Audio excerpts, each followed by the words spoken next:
Salve galera do Me Salva! Nessa aula nós vamos fazer um checklist dos conteúdos que aparecem na tua prova do Enem. Conteúdos de história, obviamente. Então separei aqui duas colunas, história geral de um lado e história do Brasil do outro. Já comecei marcando aqui a Antiguidade Oriental, Egito, Mesopotâmia, persas, hebreus, fenícios, importante a gente estar ligado. Antiguidade clássica, óbvio, sociedade greco-romana, que a gente define como o berço da civilização ocidental, aparece na tua prova.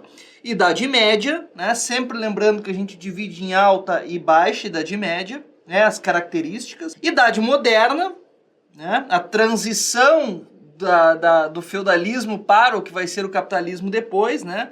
Então é um momento bem importante, aparece bastante na tua prova. Iluminismo. Claro, iluminismo que vai fundamentar as revoluções burguesas que vão dar início ao que a gente chama de idade contemporânea. Então, iluminismo, movimento intelectual importante, fundamenta as revoluções burguesas, francesas, inglesas, né? A independência americana. Revolução industrial, não vou dizer que sempre aparece, mas constantemente questões ligadas à temática da Revolução Industrial. Primeira e Segunda Guerra, né, as grandes guerras que a gente chama, e é óbvio o período entre guerras, o período que fica entre as duas guerras, e depois da Segunda Guerra a gente tem a chamada Guerra Fria. Então, são conteúdos de história geral que a gente tem que estar ligado.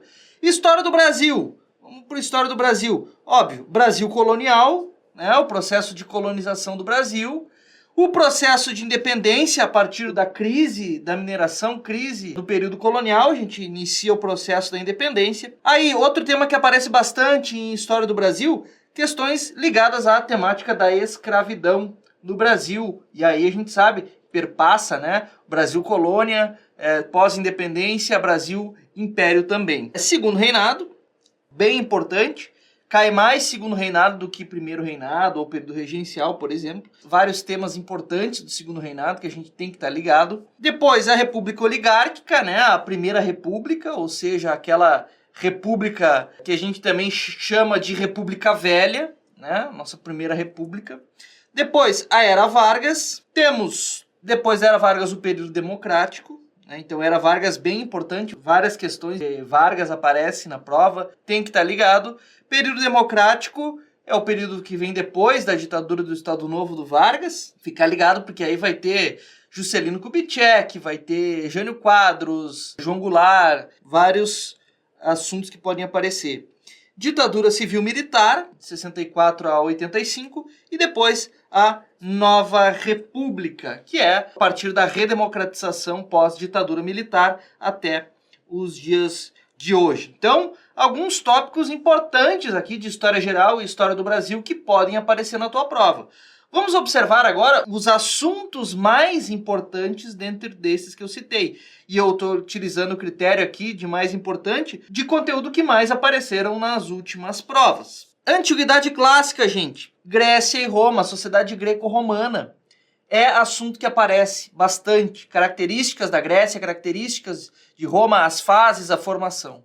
De Idade Média, o que mais aparece são questões ligadas à chamada Baixa Idade Média. A Idade Moderna, presente, muito presente, questões de Idade Moderna, Iluminismo, revoluções burguesas, a Revolução Industrial. Brasil colonial, Segundo Reinado, República Oligárquica, Era Vargas, período democrático, a ditadura civil-militar e a Nova República. Esses temas aqui, há várias, nas últimas provas, questões sobre essas temáticas aqui. Então, colocamos aqui como os assuntos mais importantes e que a gente tem que estar muito ligado nesses temas. Vamos começar aqui pela Antiguidade Oriental, né? Estamos falando aqui do Egito, estamos falando aqui da Mesopotâmia, hebreus, persas, fenícios. O que a gente tem que estar ligado sobre a Antiguidade Oriental? As questões do modo de produção, que a gente também chama de modo de produção asiático, né?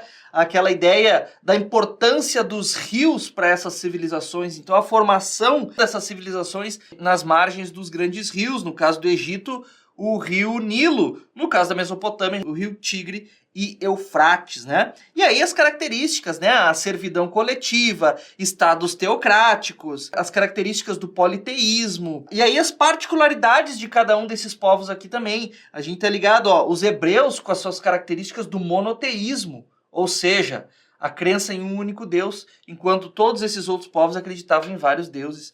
A gente tem aqui os persas, né? As características da sociedade persa, um tipo diferente de domínio territorial, respeitando a cultura dos inimigos, as estradas que os persas construíam, a introdução da moeda. Então são alguns pontos importantes.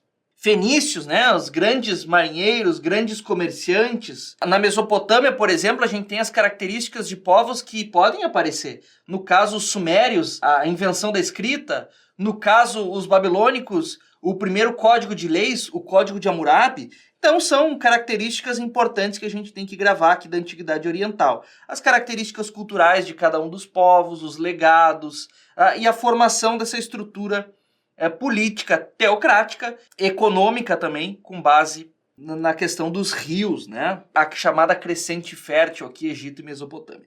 Antiguidade ocidental, falamos de Grécia e Roma, tá? Da Grécia, o que é importante, eu acho, a gente tá ligado?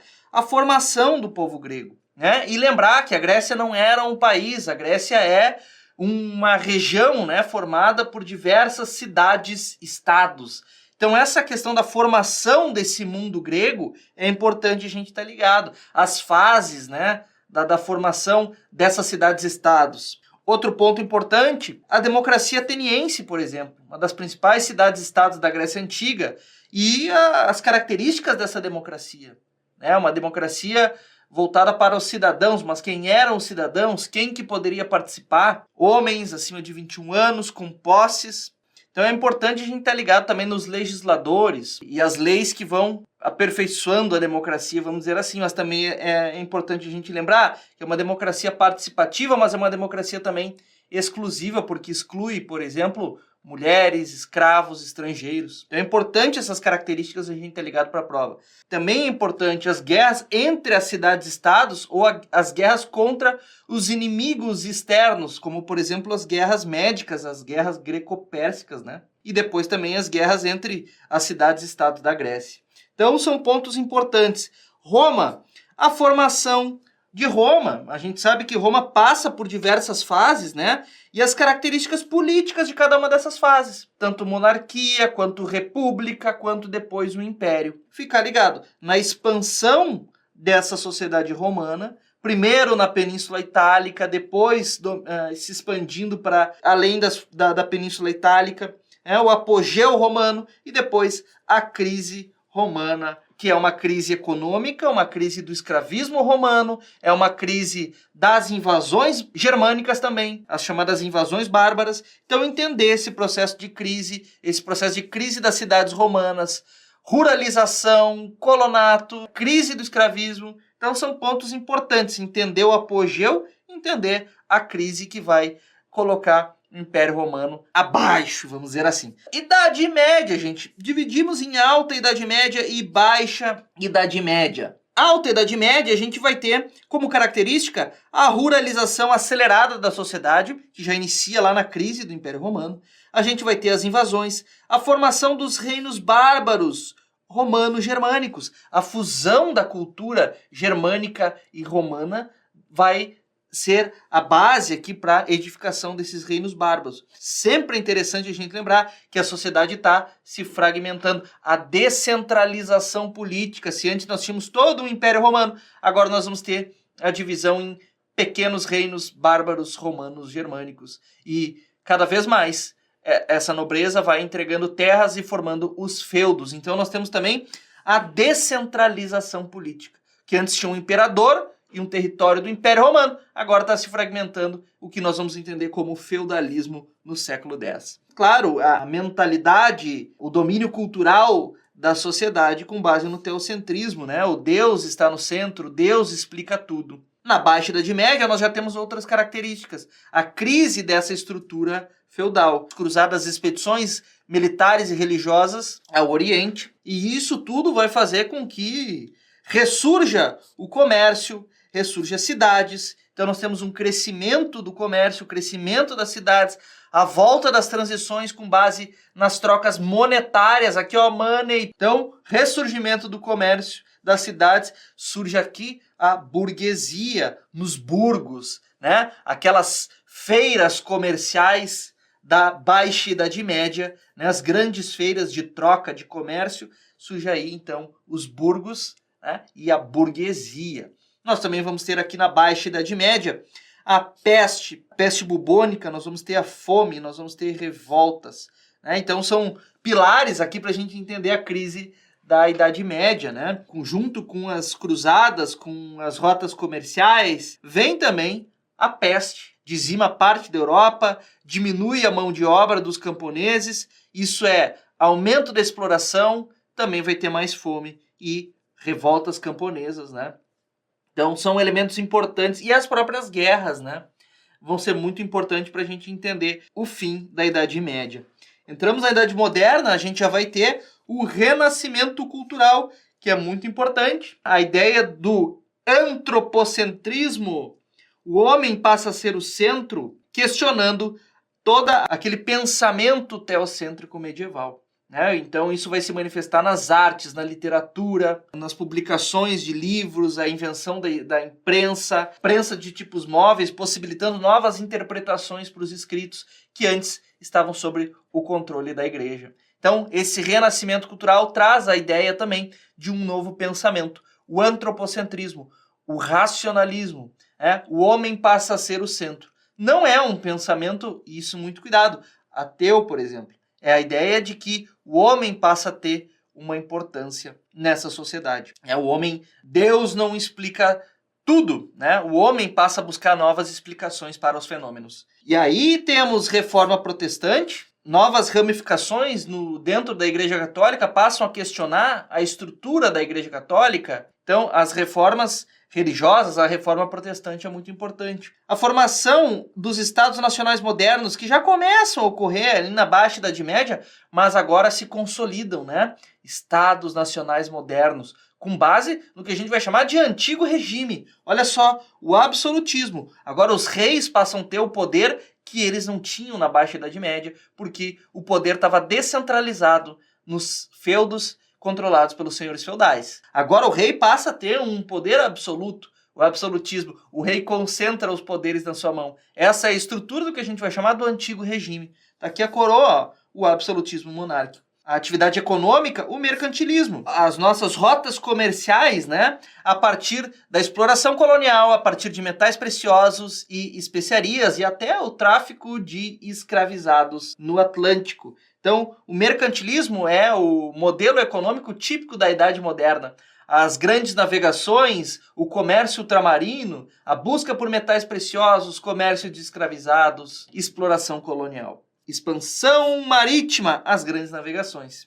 Colonialismo, exploração comercial, exploração colonial, principalmente nas Américas. Entrando já nas ideias do iluminismo, nós vamos ter no final da Idade Moderna, principalmente no século XVIII, o século das luzes, a crítica ao antigo regime. Surge aqui o fortalecimento da razão, que já tinha se iniciado lá no Renascimento, com a Revolução Científica, agora vai ganhar força a ideia da razão. E o iluminismo que vai trazer as ideias do liberalismo político, do liberalismo econômico, a ideia de um livre mercado, de que esse Estado absolutista não tem que se meter nos negócios dos comerciantes e da burguesia. Então a ideia do livre mercado, da livre concorrência, a ideia do liberalismo político, a ideia de uma democracia. O iluminismo vai trazer ideias como a divisão dos poderes. Aquele poder que estava concentrado na mão dos reis passa a ser questionado.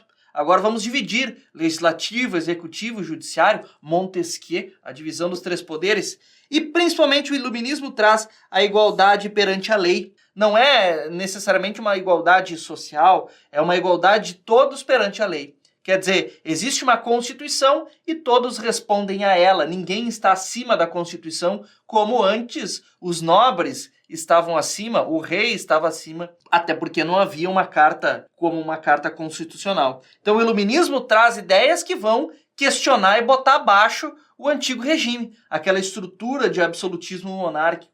Então nós temos vários pensadores aqui no liberalismo econômico, nós temos, por exemplo, Locke, nós temos Adam Smith, nós vamos ter no liberalismo político a divisão dos poderes, Montesquieu, nós vamos ter Voltaire criticando o controle da igreja e defendendo a liberdade de expressão. Nós vamos ter Rousseau, que talvez vai ser o cara que mais vai defender uma certa igualdade social, quando Rousseau critica e diz que a origem de toda a desigualdade é a ideia da propriedade privada. Então, alguns iluministas vão entrar em conflito entre eles também. Mas é importante, o iluminismo são ideias da burguesia. A burguesia quer alcançar o poder e ela vai começar a trabalhar nesse sentido com as chamadas revoluções burguesas. Nós temos na Inglaterra as revoluções inglesas, né? A puritana e a gloriosa, quando a burguesia conquista mais espaço no parlamento, né, na Bill of Rights, na declaração, uma carta constitucional.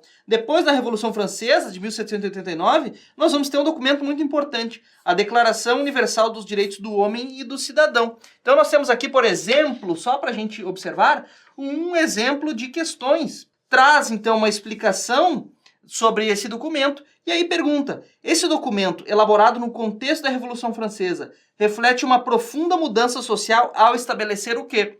Tá aqui, ó, paridade no tratamento jurídico, ou seja, a igualdade de todos perante a lei. Todos respondem à Constituição e todos têm o mesmo tratamento jurídico, porque ninguém mais é súdito do rei. A partir das revoluções burguesas, as pessoas passam a ser cidadãos. Iluminismo e revoluções burguesas, chegamos na Revolução Industrial, primeira fase marcada pelo pioneirismo inglês, a máquina a vapor, a indústria têxtil, com base na matéria-prima do carvão, né? Surgem aí ferrovias e também o movimento operário que vai questionar as condições de trabalho e a superexploração nas fábricas. Numa segunda fase, a gente já vai ter as características da siderurgia, o petróleo, a eletricidade. Surge aqui um novo capitalismo, que não é mais o capitalismo concorrencial entre uma fábrica e outra, agora passa a ser capitalismo monopolista. As grandes corporações passam a dominar o mercado e se tornar grandes corporações. É a fusão do capital industrial com o capital bancário, com o capital dos bancos, né? Surge aí as trusts, as holdings, os grandes monopólios, os cartéis, características do capitalismo monopolista aqui na metade do século XIX. E aí, com base nisso, vai surgir o imperialismo, né? A corrida das nações industrializadas da Europa para dominar territórios em busca de matéria-prima e mercado consumidor. Entra aí a ideia do neocolonialismo, a partilha da África e da Ásia pelas potências industrializadas da Europa. Então são características aqui desse contexto do século XIX. E fica ligado, porque essa disputa imperialista, essa disputa neocolonialismo, que vai gerar nacionalismos, vai gerar rusga entre essas nações industrializadas, vai gerar revanchismos todos nesse processo, e aí nós vamos desaguar na Primeira Guerra Mundial. Vale a pena a gente ficar ligado, 10 milhões de mortos. Fica ligado no uso das tecnologias que levaram a esses 10 milhões de mortos. É a primeira guerra feita pós a Revolução Industrial. Não é mais uma guerra como era feita anteriormente. Essa guerra aqui traz tecnologias que vão devastar e vão causar tragédias. Olha só o uso de tecnologias. Tanques, gases tóxicos, aviões, submarinos, metralhadora, ratatatá. E a Primeira Guerra tem um desfecho de imposições contra a Alemanha, que sai derrotada na guerra. E aí nós entramos numa característica que é o período entre guerras, que é bem importante. Nós temos aqui o American Way of Life, o estilo de vida americana, uma superprodução na indústria, né? E com base nisso, os Estados Unidos vai ver uma crise de superprodução, a Grande Depressão, a crise de 29. Por quê? Porque a Europa se recupera, os Estados Unidos está produzindo para além da sua demanda e há uma superprodução. As fábricas começam a parar a produção, desemprego, crise econômica e que vai quebrar a Bolsa em 1929, a Grande Depressão. A Rússia, a Revolução Russa. O socialismo, desde a Revolução de 1917, ainda no meio da Primeira Guerra Mundial, se cria, então, essa primeira experiência socialista. A união das repúblicas socialistas soviéticas na sequência. E aí, depois da morte do Lenin, a gente tem o poder do Stalin, né, que vai criar também uma espécie de um regime ditatorial, né? Perseguindo opositores, criando os gulags, os campos de trabalho forçado. E nesse momento a Rússia se industrializa aceleradamente, se preparando para os conflitos que virão. Nazifascismo, gente. Na Europa, nós temos com a crise de 29 e o avanço da Revolução Socialista no leste europeu, uma reação que vai desaguar aqui no nazifascismo. Os regimes de extrema-direita que pregam pelo ultranacionalismo como forma de resgatar o orgulho ferido na guerra. O anticomunismo contra a baderna, que eles diziam, a baderna das greves e da agitação operária. Antiliberal, regime fraco, por exemplo, na visão deles, que levou os Estados Unidos à crise. Então a resposta da Alemanha, da Itália, da Espanha, Portugal, que vão viver experiências fascistas, é esse, regimes fortes, um totalitarismo, com expansionismo, com sociedades militarizadas, ultranacionalistas, de perseguição aos inimigos, é o que a gente vê nesses regimes nazifascistas. Totalmente um ressentimento a também ideias de modernidade, ideias cosmopolitas, né? E, portanto, vão culpar inimigos para o que eles chamam de destruição dos valores da pátria, né? E aí a perseguição aos judeus aqui no nazifascismo. Segunda Guerra, derrota do nazifascismo. Nós temos a criação da ONU, os pactos entre as nações para evitar que novos conflitos desse tipo ocorram. Então as resoluções da ONU a partir de então. E aí o mundo entra numa nova guerra, União Soviética contra os Estados Unidos. Mas é uma guerra que é fria.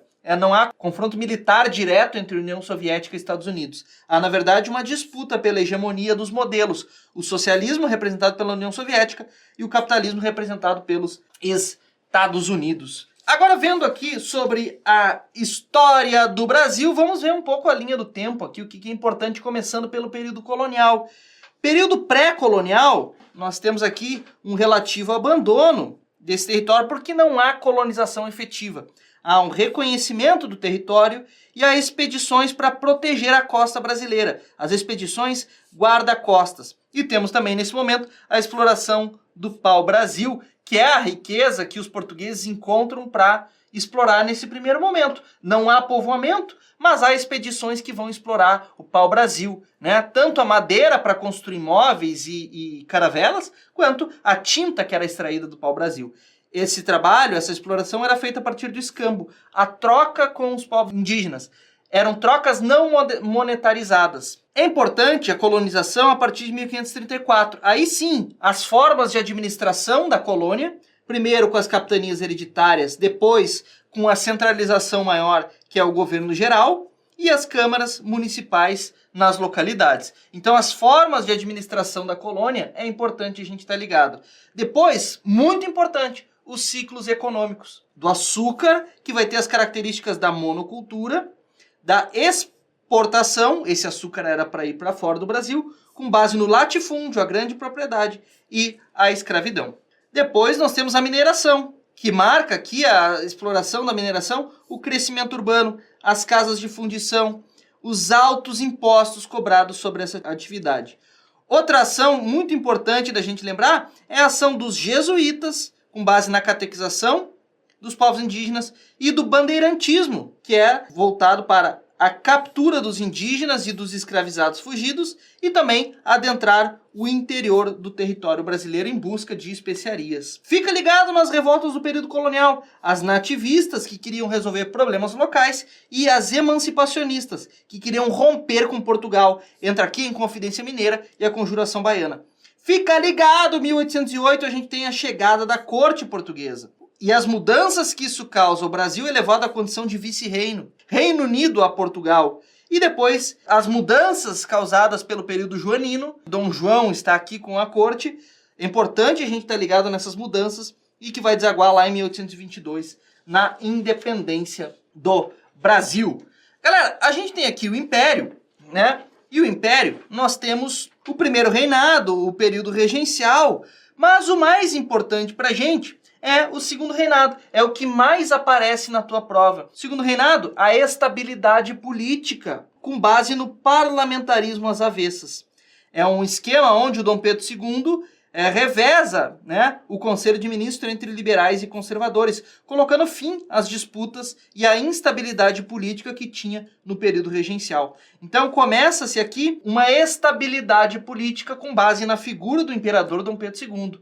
E nesse momento tem a expansão da economia cafeeira, o café passa a ser a grande atividade econômica do Brasil. Tem também a Era Mauá, um surto industrial em curto espaço de tempo, mas que não vai ir muito adiante, mas é bom a gente lembrar. A partir da industrialização, construção de ferrovias, bancos, a questão da indústria de fundição do Mauá, que vai ter um crescimento durante um tempo, mas logo na sequência ele já vai ser prejudicado pelos impostos e a concorrência inglesa. Fica ligado, conflitos, Guerra do Paraguai, muito importante. As leis e o movimento abolicionista são muito importantes nesse momento, vão questionar essa estrutura escravista no Brasil. Nós temos uma questão do Enem de 2020 aqui, onde nós temos 2 trechos da Lei Áurea de 1888. A questão pede, então nós temos o artigo 1º e o artigo 2º da Lei Abolicionista, que põe fim à escravidão no Brasil, né? E pergunta, um dos fatores que levou à promulgação da lei apresentada foi o quê?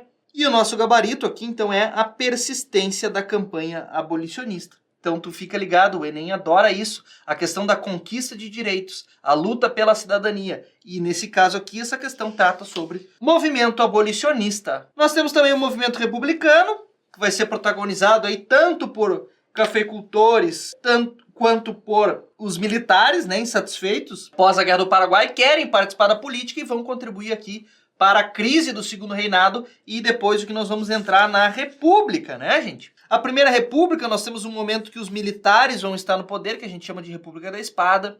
A Constituição de 1891 é bem importante, porque coloca fim à Constituição Imperial de 1824.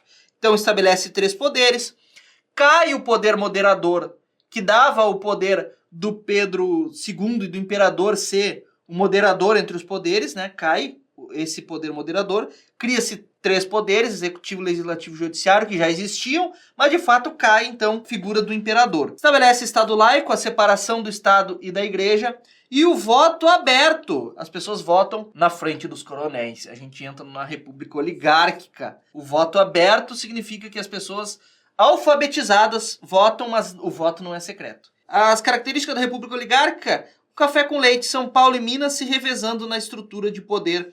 A gente tem aqui o coronelismo, a figura dos coronéis do café. Vão fazer um arranjo a partir da política dos governadores, junto com o presidente da República. O presidente da República não se mete no assunto dos governadores. Em troca, os coronéis controlam os seus currais eleitorais e mantêm essa estrutura coronelista, né? Fica ligado aqui, ó, revoltas na República Velha, né? Nessa República Oligárquica. Nós temos Canudos, nós temos Contestado, nós temos a revolta da vacina, nós temos as greves operárias, a revolta da chibata, o movimento tenentista, né? Tudo isso vai questionar a estrutura coronelista da República Velha, da República Oligárquica. Tem um surto industrial também pós a Primeira Guerra, 1914, que começa um projeto de substituição de importações, ainda muito tímido. Na Era Vargas, é importante a gente estar ligado nas mudanças que a Era Vargas traz. A justiça eleitoral, o voto feminino, o voto secreto. Isso é importante a gente estar ligado. A Constituição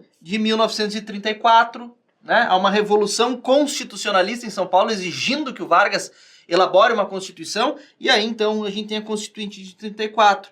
E é bom a gente lembrar o clima das disputas políticas e polarização que havia entre guerras, o Brasil vive também. Olha só, os fascistas aqui no Brasil, organizados na Ação Integralista Brasileira, e os comunistas, que queriam fazer uma revolução inspiradas na Revolução Bolchevique da Rússia, se organizam na Ação Nacional Libertadora. Então esses conflitos vão marcar também o Brasil, nesse contexto entre guerras. Ditadura do Estado Novo é quando Vargas se torna um ditador, fecha o Congresso, instala o DIP, Departamento de Imprensa e Propaganda, para impor censura e para divulgar a sua propaganda de governo, o nacionalismo em torno da figura do Vargas. A Constituição de 37, que o Vargas cria, substitui a Constituição Democrática de 34. É a Constituição polaca, inspirados na Polônia, de um regime com características fascistas. Mas é nesse momento do Vargas também que se cria a CLT, a Consolidação das Leis do Trabalho, colocando ou trazendo os sindicatos pelegos, aqueles atrelados ao governo, como protagonistas da política nacional. Quer dizer, protagonistas não, eles estão atrelados à figura do Vargas. O Vargas envolve a indústria de base, né? Então aqui vai ter a siderurgia, a fábrica de motores, né? O processo acelerado de industrialização e modernização do Brasil. Governo democrático, gente, vários governos aqui que a gente tem que estar ligado. Nós temos o governo Dutra, depois nós temos a volta do Getúlio Vargas com a sua política trabalhista. Agora o Vargas é eleito pelo voto do povo, não é mais o Vargas ditador do Estado Novo. Mantém uma política de trabalhismo, conceder direitos trabalhistas, aumento no salário mínimo, nacionalismo econômico, a criação da Petrobras. Vai ter um momento de crise política e suicídio. A elite descontente com as políticas trabalhistas do Vargas quer derrubar. O Vargas acaba se suicidando. Período democrático também temos o governo JK, marcado aí pelo slogan 50 anos em 5, a indústria automobilística entrando no Brasil, a modernização do Brasil, manter uma política de industrialização, modernização, consumo de eletrodoméstico para as classes médias, né? A construção de Brasília, uma capital moderna que representava o Brasil moderno, a bossa nova expandindo a cultura brasileira para o mundo, né? Então era o momento, os anos de ouro do Brasil. Depois nós vamos ter aqui o governo Jânio Quadros, símbolo a vassoura, né? Varre, varre, varre, varre, vassourinha. Vai adotar um conservadorismo econômico, a política externa independente, é momento de Guerra Fria e ele quer se manter neutro, manter relações com a União Soviética e com os Estados Unidos. Não vai dar certo.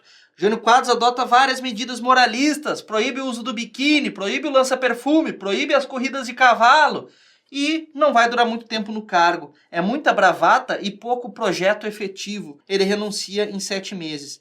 Aí, João Goulart, uma posse conturbada. Tem todo o movimento da legalidade para que ele possa assumir, porque os setores mais conservadores não queriam que ele assumisse, devido a ele ter sido ministro do Getúlio Vargas e ter tido uma relação muito próxima com os movimentos sindicais e populares. Então o movimento da legalidade garante a posse do João Goulart num sistema de parlamentarismo, onde ele não tem os poderes de presidente. Mas há um plebiscito em 62 em que ele consegue voltar como presidente com poderes constitucionais de presidente.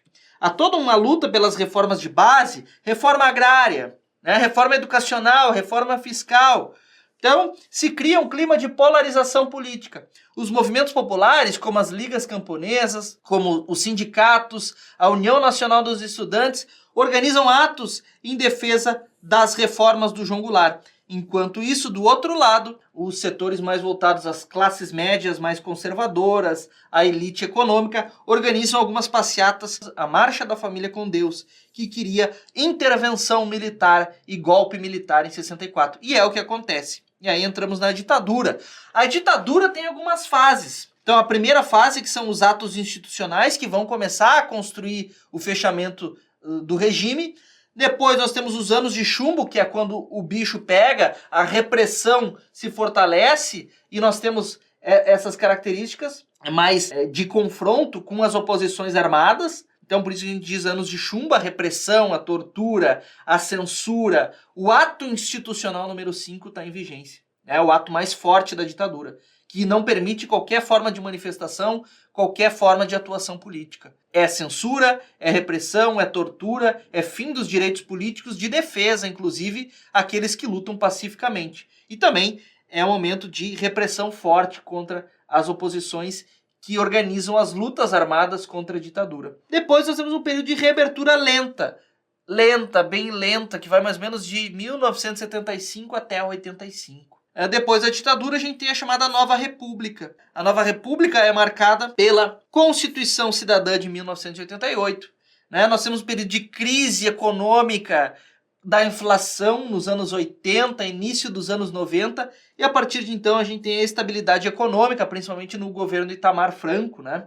E depois, já nos governos Fernando Henrique e Lula, né, a Nova República se estende até hoje, é da redemocratização até hoje, a gente tem as características da consolidação da democracia e das políticas sociais, né, que vão, por exemplo, reduzir trabalho infantil, vão trabalhar para garantir uma renda e a introdução das camadas mais marginalizadas, mais pobres no mercado de consumo, né? A partir de políticas de distribuição de renda. Essas características que a gente trabalhou nessa aula são um pouco tópicos dos assuntos que podem aparecer na tua prova e que a gente tá ligado. Foi uma aula acelerada, mas é uma aula que a gente conseguiu levantar pontos importantes de cada um dos conteúdos e com certeza esse esquema aqui vai te ajudar nos estudos para a tua prova, certo? Vamos demolir no Enem. Abraço e até a próxima.